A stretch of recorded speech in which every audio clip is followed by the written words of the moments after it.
Saya sampaikan loh, Kompolnas ini kan lembaga pengawas polisi. Kemudian saya sampaikan ini betapa cerobohnya pekerjaan dari Bareskrim. Harusnya kan diusut ini dokumen-dokumen abal-abal atau dokumen-dokumen yang sangat tidak layak untuk jadi barang bukti dari Bareskrim. Asalnya dari mana nih? Apakah dari yang bersangkutan? Berarti dia melakukan pemalsuan dan penipuan dong. Atau dia berasal dari UGM. Nah, berarti kalau memang berasal dari UGM yang patut dipertanyakan. Mengapa memberikan dokumen-dokumen sampah kepada Bareskrim untuk mempertaruhkan atau untuk memutuskan nasib orang-orang gitu ya.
Nah, sekarang saya mau tunjukkan ornamen yang sangat penting, paling pokok, yaitu bukan data yang tidak sah, data yang belum terverifikasi. Iya, belum verified ya. Unverified yet ya. Iya. Ya, jadi bukan data yang tidak sahih tapi benar. Iya. Unverified yet. Sekarang lihat dari nilai. Nilai diketik dengan mesin ketik manual, bukan dengan tulisan tangan. Ya. Dan ini yang otentik dari sebuah transkrip nilai produksi dari UGM. Nggak ada namanya UGM itu bikin transkrip dengan tulisan tangan tuh nggak ada. Ya, itu. Kemudian nanti kita akan lakukan penilaian terhadap keduanya ya. Yang jelas transkrip nilai asli itu pada tahun 1985 itu ditulis dengan mesin ketik manual, bukan dengan printer, bukan dengan tulisan tangan. Ya. Kemudian lihat kolom yang di halaman kedua itu sudah terisi dengan mata kuliah pilihan yang diambil yang bersangkutan. Iya. Ya, mata kuliah pilihan diambil. Nah, karena itu sah dia lulus. Karena mata kuliah wajib dia nilainya bagus-bagus ini antara A, B, C ya. Banyak B, banyak A, C-nya dikit. Ya. Ya, ini dia lulus dengan sangat memuaskan. Di atas 2,75. 2,75 itu IPK yang sangat bagus waktu itu. Ya. Di zaman dulu Universitas Gadjah Mada itu terkenal sangat pelit ya, memberi nilai. Sangat pelit. Sangat pelit ya, berdarah-darah. Saya jadi dosen ngasihnya cuma nilainya B A. Waktu saya kuliah nilai itu bisa A, B, bisa C, bisa D. Dan bertaburan misalnya kita bisa ngulang-ngulang. Ini ya, perhatikan ya kolomnya mata kuliah pilihan terisi penuh ya. Coba Mas perlihatkan yang tadi bedanya ya. Kalau yang tadi yang katanya transkrip nilainya Joko Widodo itu mata kuliah pilihannya kosong, ya. Sekarang kita lihat di bagian paling bawah ya, itu ada 2 tanda tangan yang sudah terisi dan cap ya. Dari tanda tangan yang pertama adalah dekan waktu itu tahun 1985, dekannya Profesor Dr. Insinyur Sunardi ya, Prawiro Hatmojo. Kemudian di sini pembantu dekan 1 bidang akademik ya.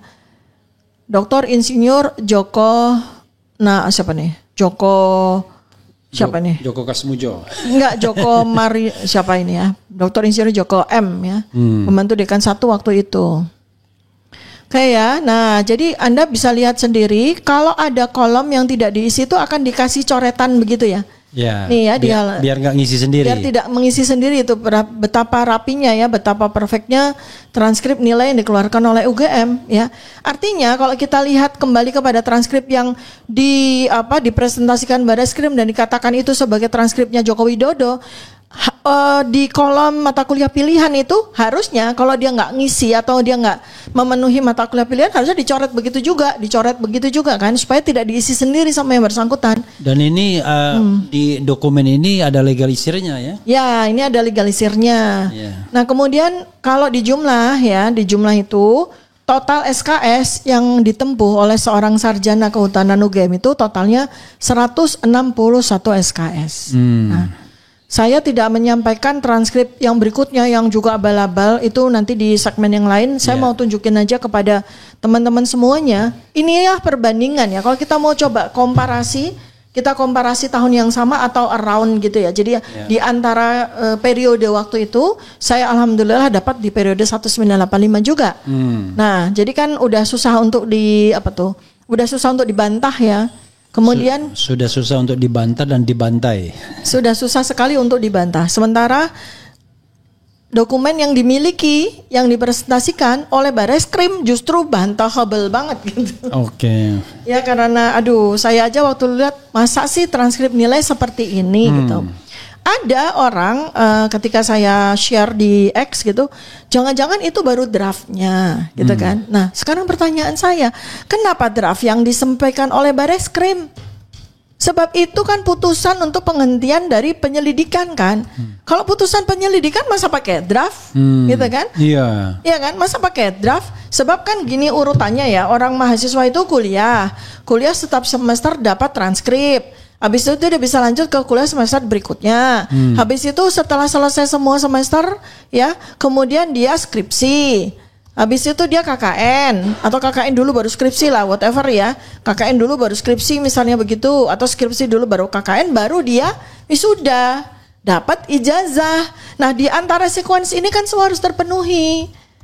Artinya dia itu ketika dia mau KKN lah atau mau skripsi lah, semua nilai-nilai itu sudah masuk ke pembentuk dekan 1 bidang akademik, udah masuk. Dosen-dosennya udah lapor sehingga transkripnya itu udah jadi. Nah, disitulah letak draft kalau memang ada draft. Tapi draft itu tidak diberikan kepada kita, draft itu dimiliki oleh fakultas. Iya, kita nggak mungkin pakai draft kita. Dan kita nggak mungkin pakai draft. Karena setiap kita minta transkrip nilai, pasti yang asli dikasih. Pasti yang asli ada tanda tangannya pembantu dekan 1 dan ada tanda tangan dekan dan ada cap warnanya merah supaya Jadi tidak dipalsukan. Dulu saya pernah minta transkrip nilai yang belum lengkap nilainya. Kalau nggak salah belum ada nilai skripsinya gitu ya, atau nilai KKN atau lupa saya nilai skripsi. Tetapi pada waktu itu kita punya kebutuhan untuk melamar.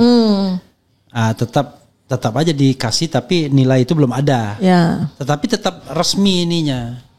Tapi nggak mungkin nilainya itu nggak ada mata kuliah pilihannya. Paling ujungnya kan karena nilai skripsi itu belum masuk sementara kita mau melamar pekerjaan. Itu waktu ditranskrip nilai skripsinya, ujian skripsinya belum ada. Dan pasti ada penjelasannya di surat. Tapi kalau seseorang mau menyatakan dia lulus, lalu dia mata kuliah pilihan nggak ada satupun yang diambil.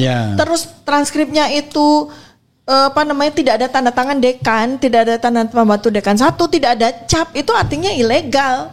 Abal-abal atau zong dan tidak pantas dijadikan alat bukti. Dan sangat tidak patut kan? Sangat tidak. Karena itu kan berarti berkemungkinan juga apakah itu palsu? Ini bukan hanya data sekunder, tapi tersier.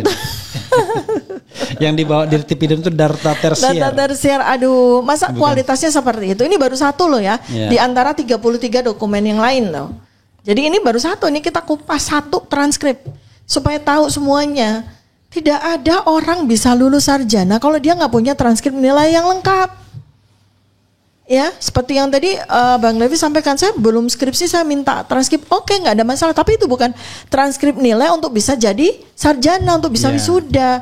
Karena untuk bisa wisuda itu kita harus punya nilai KKN, harus punya nilai skripsi. Dan nilai mata kuliah wajib itu udah selesai, ditulis oleh intinya kalau mau dijadikan alat bukti ya nilai transkrip yang lengkap. Iya kan harusnya begitu namanya alat bukti gitu ya. Dan ini juga kemarin salah satu juga yang keberatan saya yang saya sampaikan di Kompolnas. Saya sampaikan loh, Kompolnas ini kan lembaga pengawas polisi ya. Kemudian saya sampaikan ini betapa cerobohnya pekerjaan dari Bareskrim. Lalu komentar Kompolnas apa? Oh ya, kami terima, malah terkejut-kejut begitu melihat melihat terkejut benar atau pura-pura terkejut? Nggak tahu. Soalnya selama ini Kompolnas suka pura-pura terkejut ya. Iya aja gitu. Karena pengalaman kita dan Kompolnas itu ketika kasus Sambo kan, sama KM 50 belum apa-apa udah membela itu. Waktu itu ada Benny Mamoto kan. Wah belum apa-apa dia udah bela, udah bener katanya prosedur dan lain sebagainya. Ternyata KM 50 memang masih misteri sekarang, tapi Sambo kan terbukti bahwa ada kebohongan yang besar yang ditutupi kan. Gitu. Ya ini kan sekarang harusnya kan diusut ini dokumen-dokumen abal-abal atau dokumen-dokumen yang sangat tidak layak untuk jadi barang bukti dari Bareskrim. Asalnya dari mana nih?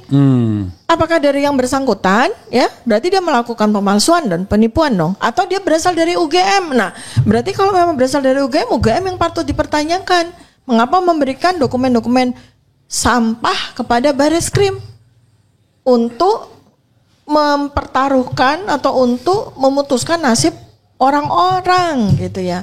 Itu kan bagaimana nih keadilan? Saya berharap mudah-mudahan Presiden Prabowo at least ya orang-orang yang ditunjuk sama beliau, staf beliau itu melihat ini. Ini baru satu loh, belum 34 dokumen yang lain. Jadi saya belajar. Kita serahkan kepada orang yang berkeringat. Kata staf karena seorang menteri apa, wah enak aja reshuffle. Masa yang tidak berkeringat. Mau jadi menteri atau apa? Ya, karena itu kita serahkan pada orang yang berkeringat. Kemarin saya sampai 2 kali ke Kompolnas tuh kenapa? Supaya mereka kerja. Oke. Supaya mereka kerja gitu. Hai orang-orang berkeringat, kerjalah. Berkeringatlah. Agar Anda berkeringat lagi gitu. Paling enggak nulis surat lah, berkeringat sedikit. Kita juga bukannya tidak berharap ya, artinya gini, kita sebagai rakyat itu kan tetap menjunjung tinggi hukum, menjunjung tinggi prosedur yang ada. Ya kan, yang dibuat dengan uang pajak kita loh, itu prosedur itu. Mereka kerja, mereka makan, mereka minum, mereka menyediakan kita kotak makanan, itu kan semua pakai uang pajak. Jadi mereka itu kerjanya harus benar. Saya nggak mau ngejudge ya mereka kerjanya nggak benar atau tidur aja dan segala makan gaji buta, enggak. Tapi yang penting buat saya adalah kita meminta mereka untuk bekerja. Perkara pekerjaannya bagaimana terserah, ya kan? Jangan diam aja. Iya, yang penting nggak tidur, yang penting nggak gabut, yang penting mereka kerja. Ya, paling tidak pekerjaan mereka menemui kita selama berjam-jam. Saya appreciate sih, karena 2 kali ya. Saya 2 kali nih, saya dengan kuasa hukum. Kemudian abis itu karena mereka memberikan kesempatan kepada 11 terlapor yang lain untuk ngomong juga, untuk bicara juga, itu buat saya sih apresiasi ya. Di Kompolnas. Di Kompolnas. Dan makanya Ombudsman. Tidak semuanya ya. Ombudsman ya, ini mereka aja menemui kita aja masih rapat sejam. Oke. Dan hanya berani ditemui oleh kita berdua, nggak boleh orang banyak gitu. Buat gimana saya, coba bayangkan. Institusi yang sudah ada undang-undangnya, diangkat dengan prosedur yang benar gitu, nemuin masyarakat aja takut. Ombudsman itu ini lucu, kemarin waktu kita ke Ombudsman itu ya, kita udah bersurat 2 kali ya. Kemudian kita temui karena nggak ada jawaban atas surat. Kemudian ketika kita minta ketemu sama komisioner, kita nunggu 1 jam, kayaknya mereka rapat gitu kan, mau diapain. Abis itu setelah kita diterima hanya boleh 2 orang, gimana nih? Ombudsman, 2 orang itu siapa aja? Ya akhirnya saya dengan Pak Abdul Katiri, koordinator tim 03. Pak Abdul yang tadi, yang orang yang gemuk-gemuk tadi.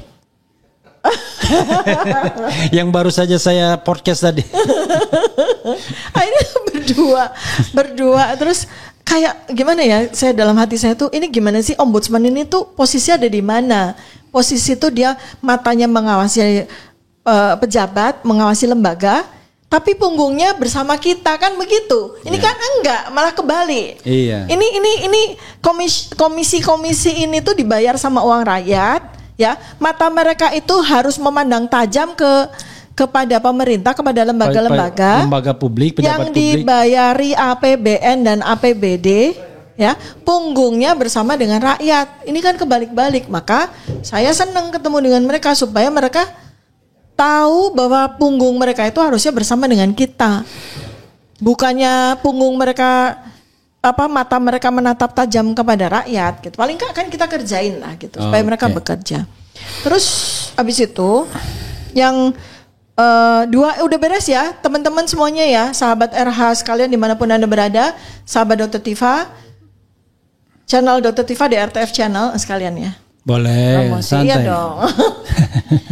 saudara-saudara sebangsa dan setanah air. Kenapa nggak Dokter Tifa aja namanya? DRTF ada, Dokter Tifa ada sendiri yang khusus kesehatan. Yang DRTF yang khusus perjuangan. Ini kan sekarang kita lagi perang Badar. Perang Badar ya, bukan perang Uhud. Banyak berdarah itu. Perang Badar itu menang, insya Allah. Karena yang sedang kita usung adalah kebenarannya Allah. Kita ini cuma menjadi alatnya aja. Kita udah dipilih jadi alatnya, ya sudah kita bekerja. Kita berjuang. Nah, saya udah siapin tembang. Apa? Tembang perang Badar. Oke, mau dinyanyikan? Mau. Oke, silakan tembangnya. Tembangnya gini ya, sebelum saya sambil cari-cari tembangnya tadi di jalanan saya bikin. Karena tembang ini sebenarnya tembang favorit saya. Tapi saya ubah karena itu sebenarnya tembangnya sangat menyedihkan gitu ya. Sedikit ya saya cerita tentang tembang ini. Tembang ini tuh menceritakan tentang Kumbakarna. Kumbakarna itu adiknya Rahwana ya. Yeah. Istrinya namanya Anjasmara. Dia itu sebagai tentara prajurit terakhir yang diperintahkan Rahwana untuk menghadap Rama ya. Dia orangnya sangat mulia. Tapi sayangnya kakaknya Rahwana gitu.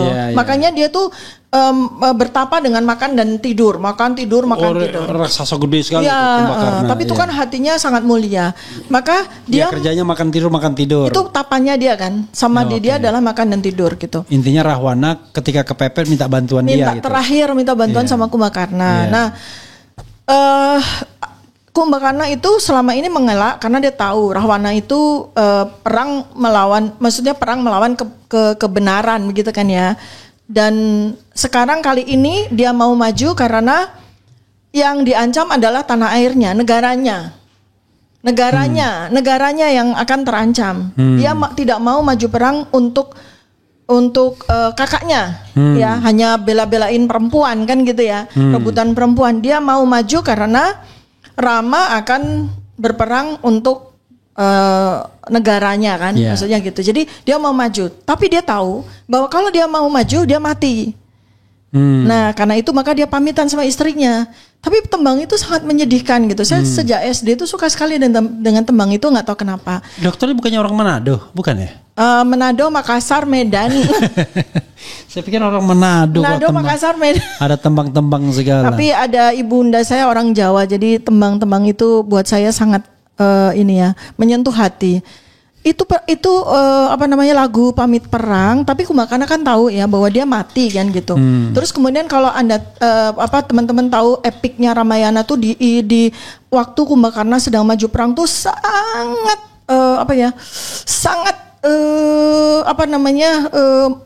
bikin ternyuh gitu ya. Kalau sempat lihat Ramayana di Prambanan itu ketika sudah maju perang kan dia meninggal ya, wafat dalam perang itu. Dia pakai baju putih kan, maju perangnya itu, kemudian langsung dijemput oleh bidadari langsung ke surga gitu. Jadi syahid lah gitu ya, karena dia perang mempertahankan negaranya gitu. Nah karena tembang itu menyedihkan, hasilnya seperti itu ya. Pun kakang pamit palastro gitu ya. Jadi Kakanda pamit untuk mati gitu. Nah sekarang kan kita perang Badar ini, perang melawan kebatilan ini kan pergi berperang, kita sama-sama perang Badar untuk meraih kemenangan. Karena kita dapat amanah dari Allah untuk memperjuangkan kebenaran, untuk memberikan warisan kebenaran kepada seluruh bangsa dan negara ini, anak cucu kita. Maka tembangnya saya ganti ya liriknya. Bismillahirrahmanirrahim. Sanak sedulur kinasih, mas mirahku lakawarta, dasih mutan burung mulya, aning kutha Jayakarta, tanding bela kaluhuran. Karya mukti wong ayu, ngluruk mreh kamardikan. Sinaring surya sumunar, kamulyan kebak samudra, sakehing bumi nyekseni. tandang tandu ing satriya dasih mutan wurung jaya kembang wangi tumrap bangsa jenengmu langgeng sejarah. Artinya oh sudah tapi pikir udah 2 jenengmu langgeng sejarah. Saya tahu itu artinya. Sanak saudara terkasih, Mas Mirah mencari kabar perjuangan. Pengabdianmu pasti mulia. Di kota Jakarta bertempur membela keluhuran. Hati bening bertekad baja, karya agung sang putri ayu, maju demi kemerdekaan. Sinar mentari bersinar, Mas Mirah pulang bahagia. Kemuliaan seluas samudera, seluruh bumi menyaksikan tindak tanduk satria. Pengabdianmu pasti berjaya, kembang wangi bagi bangsa, namamu abadi dalam sejarah. Itu Mas Mirah itu siapa? Mas Mirah itu kayak kita ini adalah aset bangsa yang sangat berharga. Coba kirimkan ke saya biar saya bacakan lagi dengan bahasa cowok. Bahasa cowok, sama artinya juga. Sama. Okay. Enggak, ini aja artinya doang. Oh, artinya doang. Perempuan anunya enggak iso saya. Pertama suaranya enggak jelas, enggak jelek. Bagus kata di tembangnya. Tembangnya sambil ini aja yang Mas Miranya yang artinya aja. Artine gitu ya. Teman-teman tahu kan ya, kita ini ber-12 atau nggak tahu berapa banyak lagi sedang berjuang. Mohon doanya ya teman-teman, mohon dukungannya. Kita bukan berjuang untuk diri kita sendiri, kita berjuang untuk bangsa ini, untuk keharuman bangsa ini. Kita berjuang untuk membela kebenaran. Kebenaran yang selama 10 tahun ini terkubur dan menghasilkan korban 2 orang pemenjaraan kriminalisasi, yaitu Bambang Tri dan Gus Nur. Mudah-mudahan mereka berdua pada tahun ini ulang tahun mendapatkan amnesti, insya Allah amin. Saya sudah mendengar Gus Nur sudah mendapat amnesti, alhamdulillah. Amnesti. Amnesti. Bukan amenity. Amnesti. Dan kita menunggu kabar bahagia, mudah-mudahan Presiden Prabowo Subianto juga memberikan amnesti kepada Pak Bambang Tri. Insya Allah, amin. Sebenarnya tidak hanya amnesti yang mereka butuhkan, tapi juga rehabilitasi. Rehabilitasi. Ya. Karena mereka dikriminalisasi. Betul, gitu. mereka dikriminalisasi. Nggak abolisi ya, rehabilitasi ya. Kan sudah selesai kan mereka dihukumnya kan, prosesnya sudah selesai. Saya bacakan sebelum kita sholat Jumat pergi ya dari sini.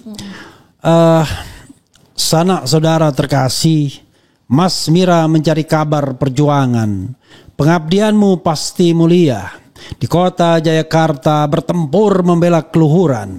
Hati bening bertekad baja, karya agung sang putri ayu, maju demi kemerdekaan. Mulih sinar mentari. Sinar mentari bersinar, Mas Mirah pulang bahagia. Kemuliaan seluas samudra, seluruh bumi menyaksikan tindak tanduk kesatria. Pengabdianmu pasti berjaya, kembang wangi bagi bangsa, namamu abadi dalam sejarah. Karya Dr. Tiva. Amin, amin. Tadi ada Putri Ayu tapi kok nggak ada tepuk tangannya? Tepuk tangan dong. Kita nggak tahu penggalanya di mana.